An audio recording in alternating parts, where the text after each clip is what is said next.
Alright, so this is the rear seal of my 7.3 IDI.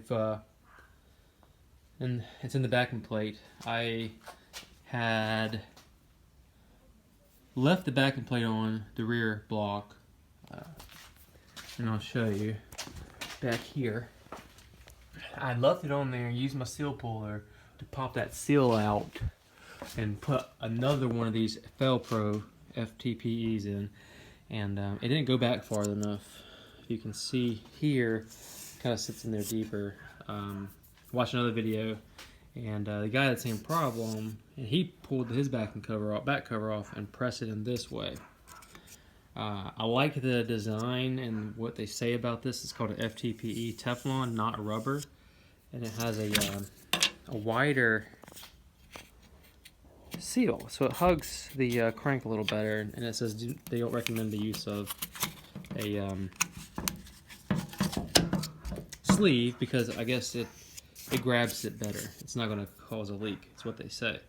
So props to FelPro, or the mother company. I called them and I spoke with a guy named Eric.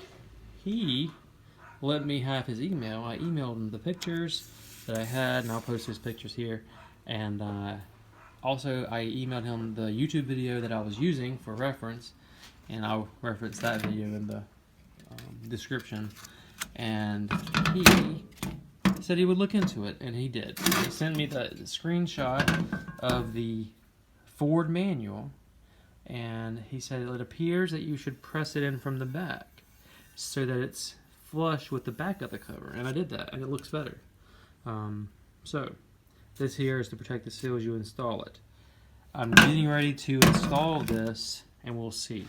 I also have an old style Molly backup in case, because I had a special order that one, in case this doesn't work right, I can pop it in and be done this weekend, because this all started with me installing the wire, running the wires for my trailer, seeing that pinion was bad, and realizing I had to pull the pinion off my old F250 over there, I mean the whole rear axle. Then while I had that down, then I decided to do the U-joints, then the carrier bearing, then the rear seal to the transmission, and I figured while we're this far, let's fix that leak and do the clutch. And just do all that.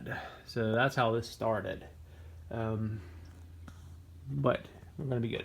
Anyways, the seal, you must take it out. I will say you should take this off, and there's 2 bolts here for the oil pan. You're gonna have to put apparently a bead of RTV around the crank. The manual that Eric sent me from FelPro said the crank, not the case, not the cover. So a 1/4-inch bead on the crank, the block, and the oil pan. So I'm going to leave silicone off of here, and I'm going to put it on the block. I've already put and tacked up the gasket that comes with the FelPro kit.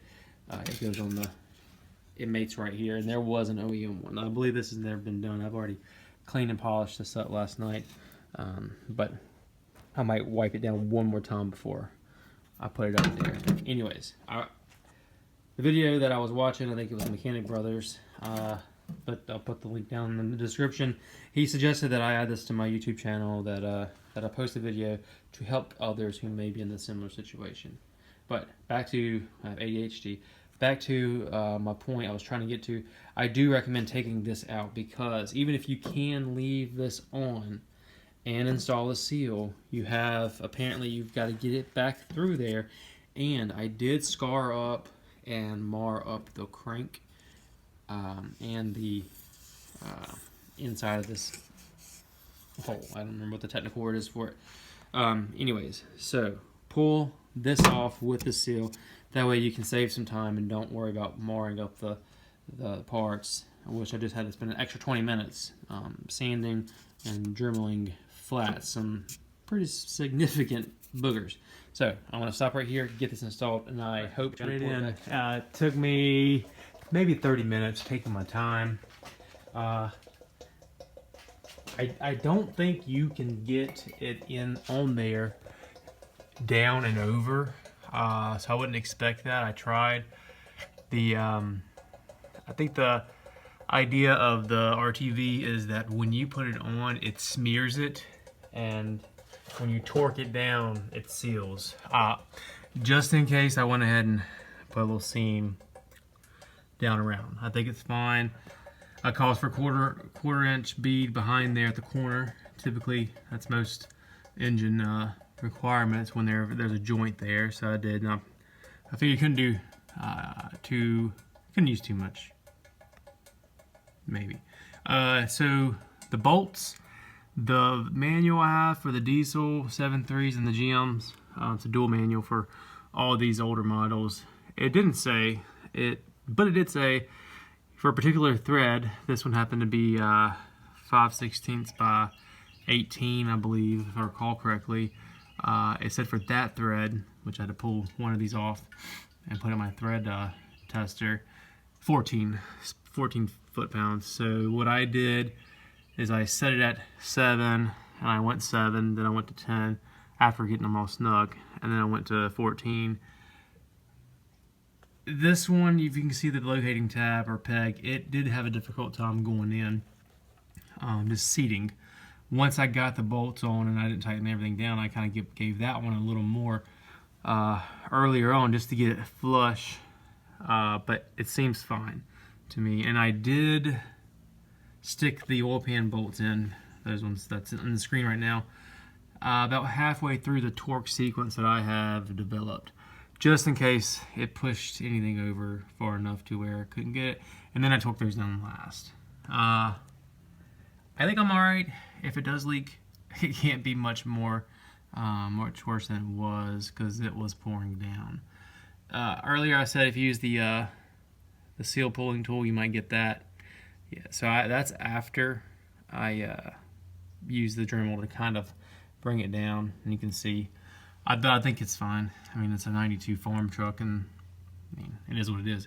If it was for show or for performance, I'd be more careful, but I think you can avoid all that if you pull the back plate off first, which I didn't do.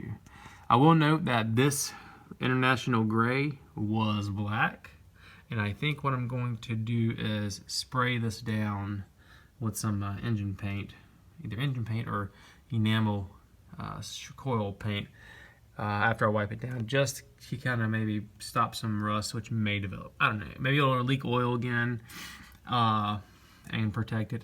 It is what it is. Anyway, I just want to paint something. Now, back to here. Here's the seal installed. If you recall, and I'll try to put a picture here and side by side, this lip right there was hugging over kind of like my fingernail is before. Now it's inside, and I can see the design is intended right here to keep dust out. So I mean, it's away from the flywheel, and I think that this is going to be a good install. And you can see it says install dry. They don't want you to put any oil on the inside of this lip. The reason is because it's not rubber, it's Teflon. It has to, what the little pamphlet says and everything I read online, it has to bond with this metal, the steel, for 4 hours. That causes a chemical reaction, and I guess they mate together and they fall in love and get married and have kids, which is impenetrable, apparently. That's me reading between lines. They just said don't put oil. Some people said you can put oil on the outside. I didn't have a problem pressing it in. It went right in. So again, no oil is what they say. I'm going to try to do what they say. It also says if you do have a leak, it could be from your flywheel bolts. That what you ought to do is make sure you use thread sealant when you do the flywheel, because it could leak through those threads. So I'm going to make sure I do that. So with that being said, if you have any questions, put them down in the comments. I think what I'm going to do is just document this. So I'm going to stop here, and then the next stage I'll get back. I will say when I pulled this transmission out, this was the ZF5, and if I haven't said, this is a 7.3 IDI with about 130,000 miles on it. I had a hard time getting this transmission disconnected at first. Part of that I think might have been because it was halfway in gear. Even though I thought I was in neutral, when I crawled up top to disconnect it, it might have got stuck halfway in gear. The other part was it was grease, oil. I got a valve cover leak there, which is, that might be a, yeah, that's coming from, I think that's coming from the valve cover leak over here. which I'll get to one day. But the other thing was I had to jack, and I got a little more than most normal people, but I've got my transmission on this tranny jack from Harbor Freight, and I had to jack it up and drop it, and jack it up and drop it, and kind of rock it and get my pry bar between there, and I finally got it loose. Also note that I did not have to take the starter out, so you can leave the starter in, and I put the bolts back in. These two over here are longer and they're different, so I kept them in order when I took them off. It's the same on each side. There's 1, 2, 3, 4, 5, 6, and then there's a cover on the bottom. What else? I did go ahead and spray down with brake clean. Like I said, all this was nasty, and I should have taken a picture, but I was in a hurry. Well, I'm not in a hurry now because, you know, I'm past that deadline. However, while I had it out, I went ahead and disconnected, because otherwise the slave cylinder's dangling here in my head. I just took it off, and I'm just going to swap it. It's like 40 bucks, and the master's like 40, so it is what it is.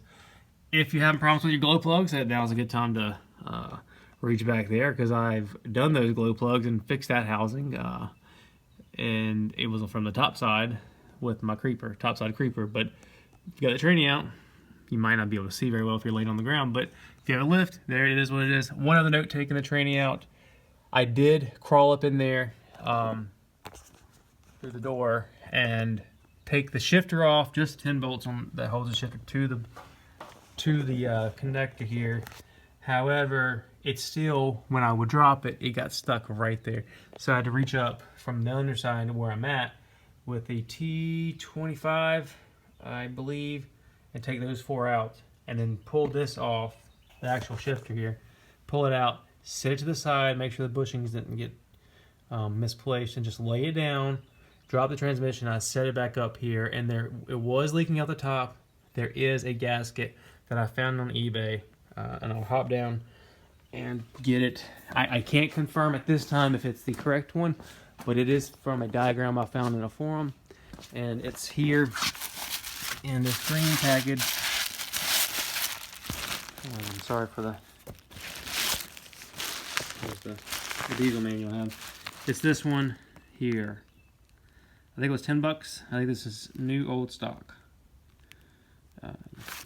So this costs 10 bucks, and I think that this is what fits on top. If not, I'll return it. But I'm pretty sure that's it.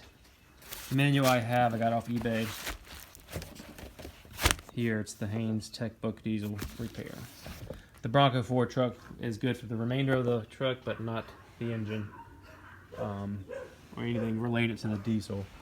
So, with that being said, I'm going to pause. And alright, flywheel's on. I have a kit.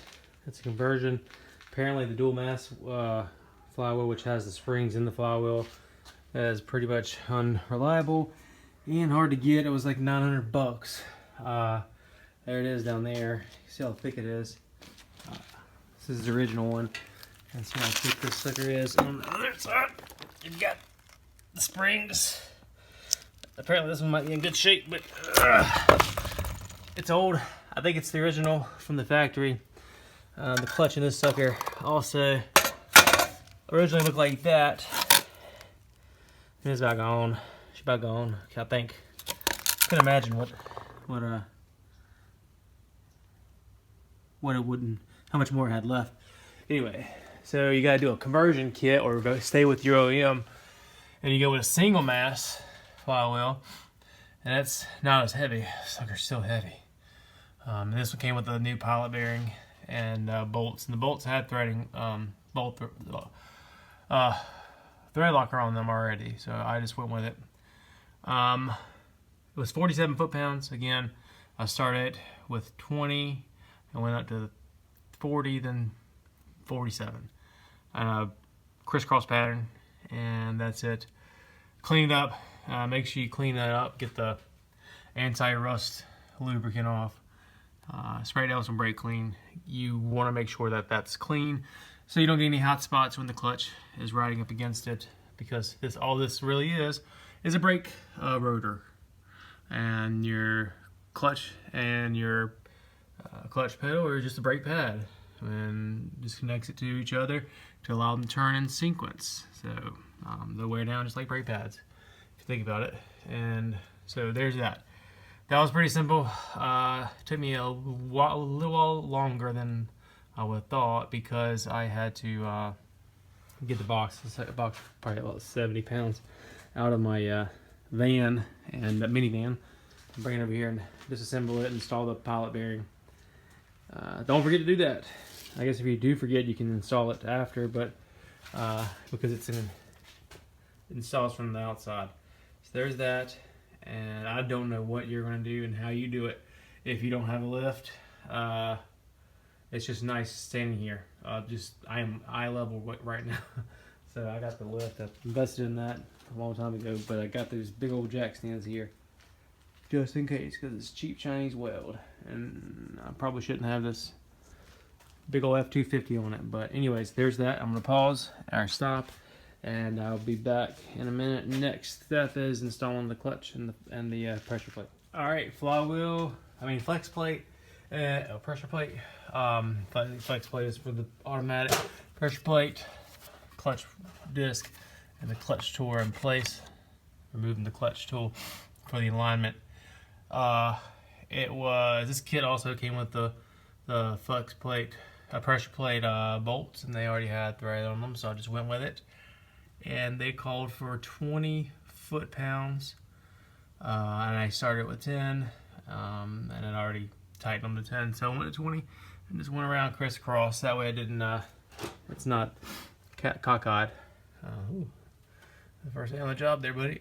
Hope that doesn't give me any problems, but right now, the next step, I'm going to write my name and the date, because I forgot to write it on the flywheel, but I'm going to write it here, and I'm going to take the bolts out, lay them down, get these jack stands out the way,